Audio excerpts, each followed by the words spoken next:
Okay, when we were having problems with those videos the other day, one of the things that can cause problems is having your video longer than 15 minutes. So I'm sticking to shorter ones. Plus, I think there was more than one problem. When you have more than one problem, it becomes hard to diagnose them. Anyway, number 44. Why is knowing only the hurricane speed not enough? Well, you got to know which way it's going. So you know to warn people, hey, it's going your way. So you also must know the direction the storm is moving in order to plot its course and its speed. This allows you to predict where it will hit land and which people should evacuate. Number 45. Which of the following represents the greatest speed? 20 meters per second, which is twice as fast as the fastest sprinters can sprint. 200 centimeters per second. Now this meter stick isn't a full meter stick, but it's close. That's 100 centimeters. Two of them is 200 centimeters. Well, that's not as far as 20 meters because that's only 2 meters. 2 is less than 20. And 0.2 kilometers per second. Well, you got to be familiar with this table. You know, if your kilometers is up here and you got 0.2, and your meters is here and your centimeters is down here, 200 centimeters is 2.00. That's less than the 20. 0.2 kilometers is when you move to the right 3 times the decimal point. That's 200 meters. Well, 200 meters is bigger than 20 meters, and 20 meters is bigger than 2 meters.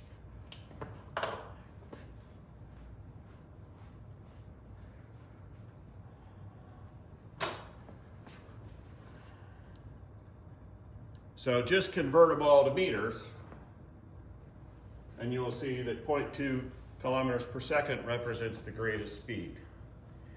And you can do that, by the way, by converting 100 centimeters to meters using conversion analysis, or converting 1 kilometer to 1,000 meters using conversion analysis. So there's 2 ways to do it there at least.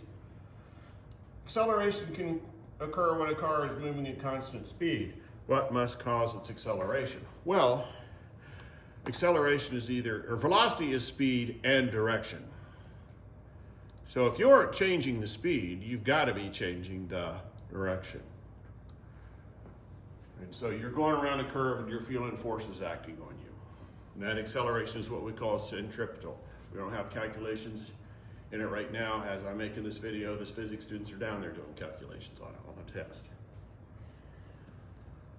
47. If you walk 20 meters, take a book and walk back, what is the distance you traveled in your displacement? Well, your displacement is 0 because the distance from where you started is 0. You're back at your starting spot.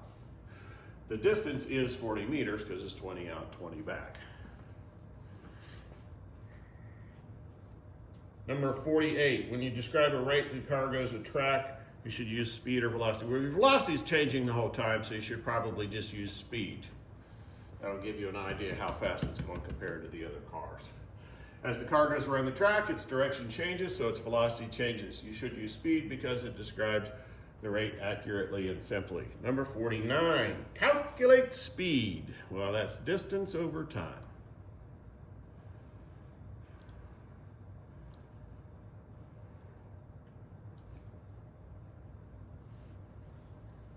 What's going on here? 800 kilometers,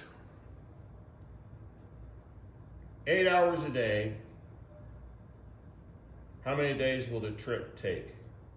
Okay, we're using conversion analysis, so you're going to bicycle 8 hours a day, and you're going to go 16 kilometers per hour. Now, this is a big conversion analysis problem. You didn't successfully probably just do that on your own. So here's the process.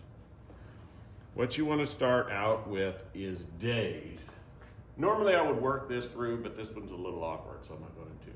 You'd start out with, I'm looking for days, x equals, and you're going to find this number. And you put what you know over 1. And what you know is you want to go 800 kilometers over 1. And then what they did in the problem is they gave you 2 conversion factors. They said you're going to go 16 kilometers in an hour. So if you put kilometers down here, your hours has to go up here. And they said you're gonna bike 8 hours in a day. So if you got hours here, this hours has to go here. So it cancels and this cancels. And the only thing you're left with is days. So that's how that one is done. 50, a satellite speed is 5,000 meters per second. After a minute, it is 10,000 meters per second. What is the acceleration? Well, we've got an equation for that. So it's the difference in the volume of velocities divided by the difference in the time. All that symbol means is what's the difference in time, which is 2 subtracted. That's delta.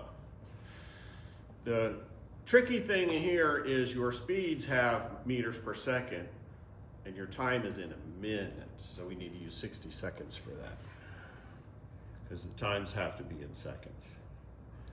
So if you started at 5,000 initial velocity meters per second, and your final velocity was 10,000 meters per second. You sped up 5,000 meters per second in a minute, which is a high acceleration. And so we're gonna put 60 seconds down here, and when you take 10,000 minus 5,000, you get 5,000, and when you divide by 60, I think you're gonna get 83.3 meters per second squared. Is your acceleration. Number, cyclist, 51. A cyclist leaves home and rides east, returns home on the same bike path, so she's going west. The whole trip takes 4 hours, and you want the average speed and average displacement. All right, this one can be tricky. Okay, the average speed is the total distance divided by the total time.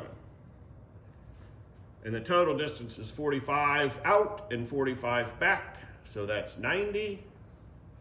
And the total time is 4 hours, so it's 90 kilometers per 4 hours, which is 22.5 kilometers per hour when you divide it. Next one.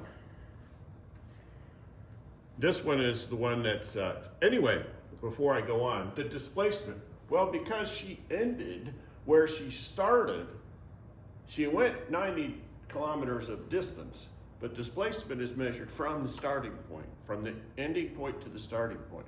And she started and ended at the same place, so her displacement was 0. Now, in the next question, which gets hard, there's a time difference. The return trip from question 51 took 30 minutes longer than the trip east, but her total time was still 4 hours. We want to know the velocity each way. So if you're a math wizard, hopefully stop this and give it a try first. But one of the first thing you got to figure out are what are the 2 times. So if it took a half hour longer, then one of the times was 15 minutes more, and one of the times was 15 minutes less. So you have to realize that first. So one of the times is 1 hour and 45 minutes, which is 105 minutes. The other is 2 hours and 15, which is 135 minutes.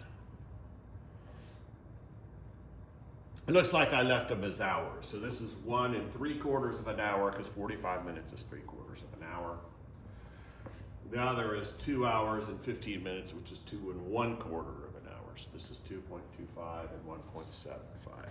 So then work those 2 problems of speed as distance over time. And when you work 45 kilometers divided by 1.75 and 45 kilometers divided by 2.25, you get 25.7 kilometers per hour east and 20 kilometers per hour west.